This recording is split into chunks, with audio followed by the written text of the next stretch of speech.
Stay tuned for Inchel Value and Global Book Breakdowns. Hi, this is Sally's Book Club. Today we're diving into the book, The Consumer Society. You've probably heard this saying, a woman's closet always lacks that one outfit she wants to wear today. This joke isn't really about lacking clothes, but how fast fashion trends change.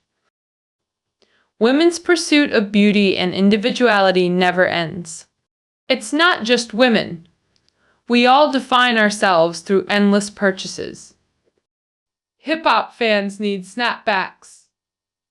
Bookworms carry Kindles. Even tech geeks must have mechanical keyboards. But have you ever wondered, are these purchases truly your own choices? Humans used to find happiness in basic needs, but now new purchases satisfy us for shorter periods. Why does material abundance make us less happy? We've become obsessed with fitness, routines, and beauty regimens too. We panic over every ounce of body fat and each new wrinkle. Is this really about pursuing refinement in better times? The Consumer Society will answer these questions. Authored by Jean Baudrillard, French thinker, as influential as Derrida, Foucault, and Sartre. Baudrillard challenged traditional ideas across philosophy, economics, and sociology. Called the terrorist of knowledge, he kept academics on their toes. His French works get immediate English translations. His philosophy deeply influenced multiple fields. The Matrix drew from his idea that simulations replace reality. Published in 1970, this book established Baudrillard's reputation. He created new social criticism through symbolic analysis of capitalism. This book immediately comes to mind when discussing consumer activities and culture. Our analysis aims to clarify. First, what exactly is Baudrillard's Consumer Society? Second, how did consumer society emerge? Third, how does consumer society deceive and manipulate us? Fourth, what serious social problems does consumer society create? Let's start with the first question. What defines Baudrillard's consumer society? We often label our era as industrial or information society. These describe social characteristics. Baudrillard argues we entered consumer society during the 1960s, 70s. Consumer society centers on consumption, where everything in social life becomes commodified. Not just physical goods, but also human bodies, psychology, and ideologies. Second question, how did this consumer society develop? The late 19th century Second Industrial Revolution boosted productivity in capitalist nations like America. But overproduction led to warehouse surpluses, and economic crisis capitalism needed new consumers. Capitalism sought to cultivate new consumer demands and buying habits. Ford Motor Company pioneered making cars affordable for workers, not just elite. Ford introduced the 8-hour workday with $5 daily wage, revolutionizing labor practices. What did this mean? By cutting costs, boosting output, and raising wages, cars became accessible to factory workers. Now even Ford employees could afford cars. Shorter work hours meant leisure time to use cars, driving sales upward. This approach became known as Fordism. Adopted across industries. From the 1960s 70s, Western class structures shifted dramatically. Knowledge workers grew while manual laborers declined, creating a new middle class of professionals.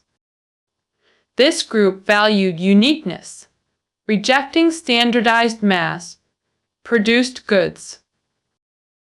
But Fordism's mass production of uniform goods clashed with the new middle class's consumer demands. What could be done?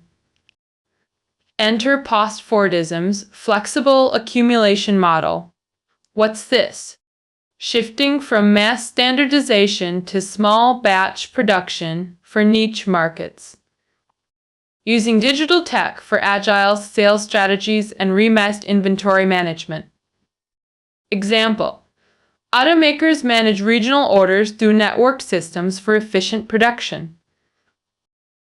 Flexible manufacturing enables multiple variants of a single car model. Workers now adapt to personalized customization instead of repetitive tasks.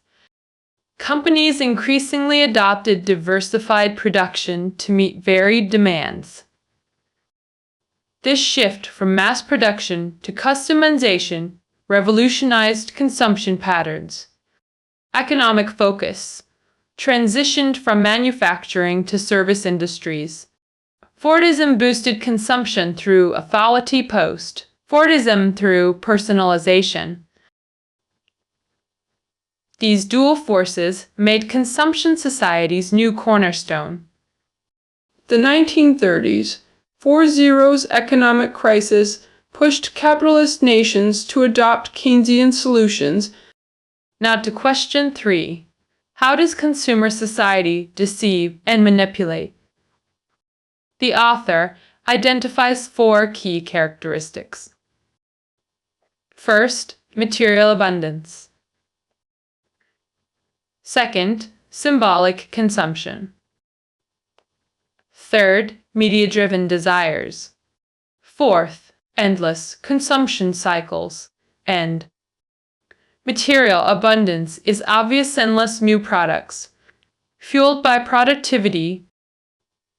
In the past, the wealthy had servants to attend them.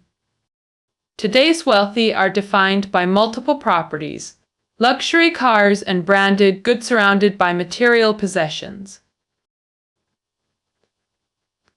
Many perceive material abundance as a natural sign of societal progress. But we ignore this abundance is artificially created excess we don't truly need. The second feature is symbolic consumption, consumer society's core characteristic. The term symbolic sounds academic, but it's simple. When guys give roses to girlfriends, roses symbolize I love you. But the physical flower becomes secondary. It's now a love symbol, like roses. Consumer society prioritizes symbolic value over practical use. Your purchases define your personality, status, and identity. An LV bag functions like any bag, but the logo signals elevated status. We buy endlessly to fit into desired social groups through material codes. Typical car ads show a sleek car rolls onto a red carpet. A handsome man in a suit emerges. Camera flashes erupt as he smiles with triumphant confidence. This symbolismed carpets, suits, paparazzi codes, the car as success. Advertising plays a crucial role in consumer society. The third feature, media-driven desires, fuel endless consumption. Our consumption isn't self-generated, it's media-stimulated through ads and magazines. That previous example uses symbolic elements to create an aspirational narrative for viewers. It whispers, "Buy this car, and you're one step closer to success." Advertising's genius lies in making success seem tangible and achievable through consumption. Mass media powerfully drives our pursuit of symbolic value in goods. Even our bodies become commodified in this system. Stomach medicine ads ask, "Hey, how's your gut doing?" Supplements warn, "Your body mirrors your treatment of it."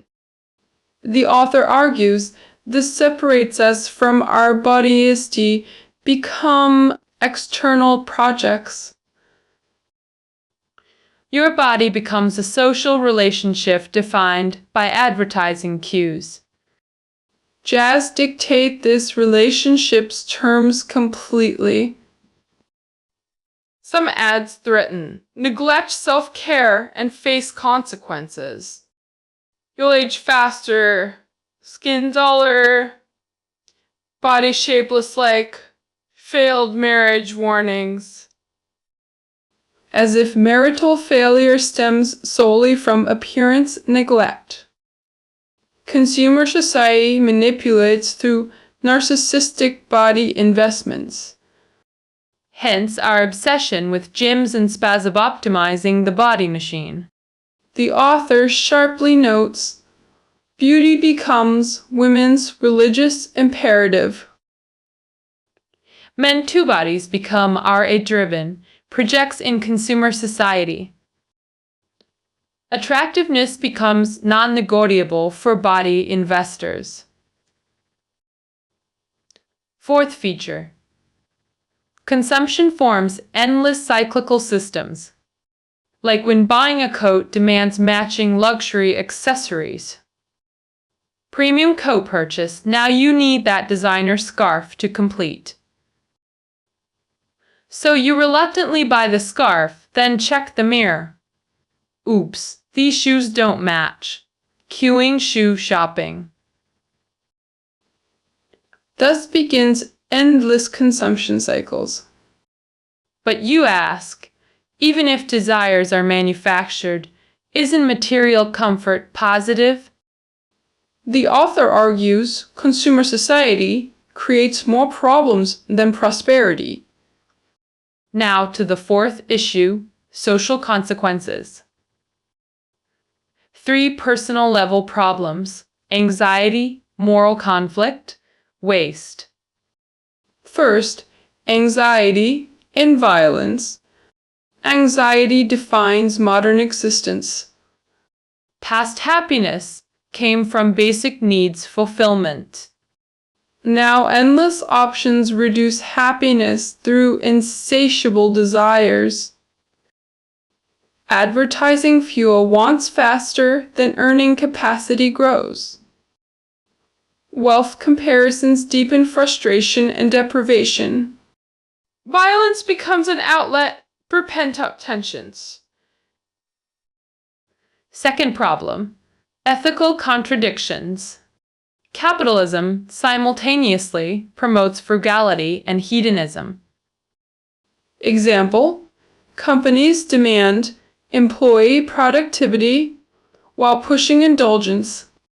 Zaz and easy credit trap people into unaffordable lifestyles.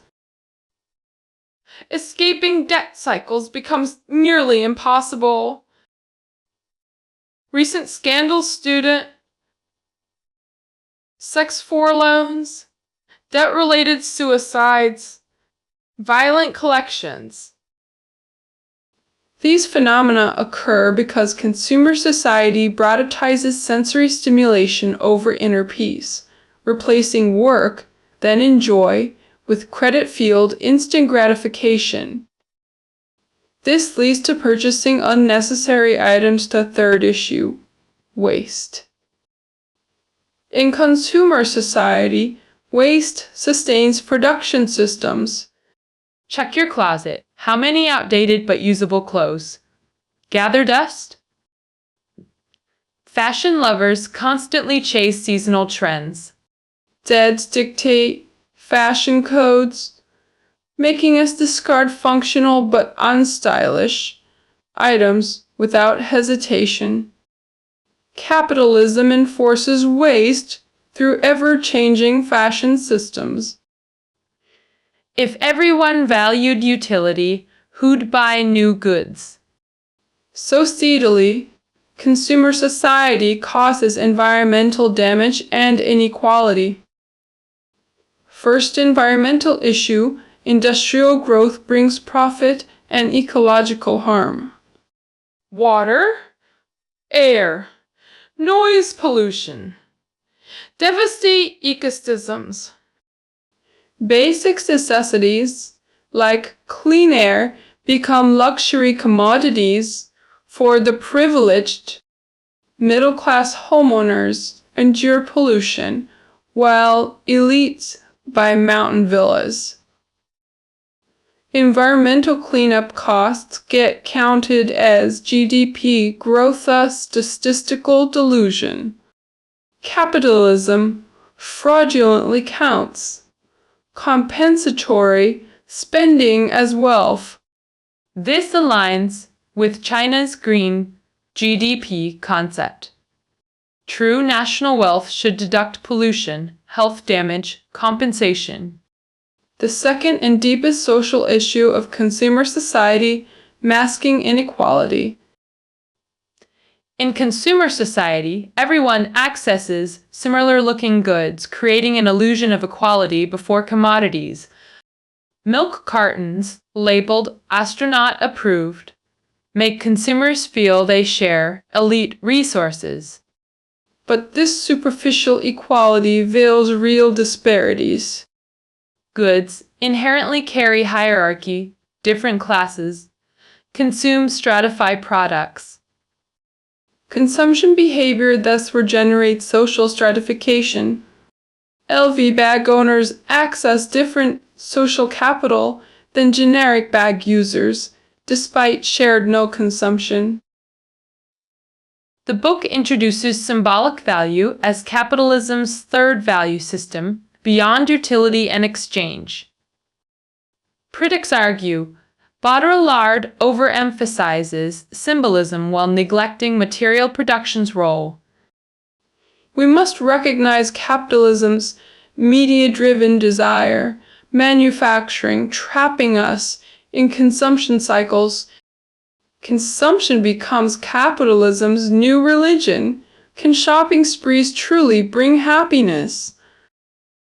Ironically, consumption breeds anxiety rather than improving life quality. Overconsumption, fuel violence, waste environmental harm, and obscured inequities. Escape anxiety by seeing through capitalism's gamma. Don't anchor security in symbolic consumption. I'm not advocating asceticism. Just ask, do you truly need all these possessions? That concludes our exploration of the consumer society. Find keynotes below the audio. See you tomorrow.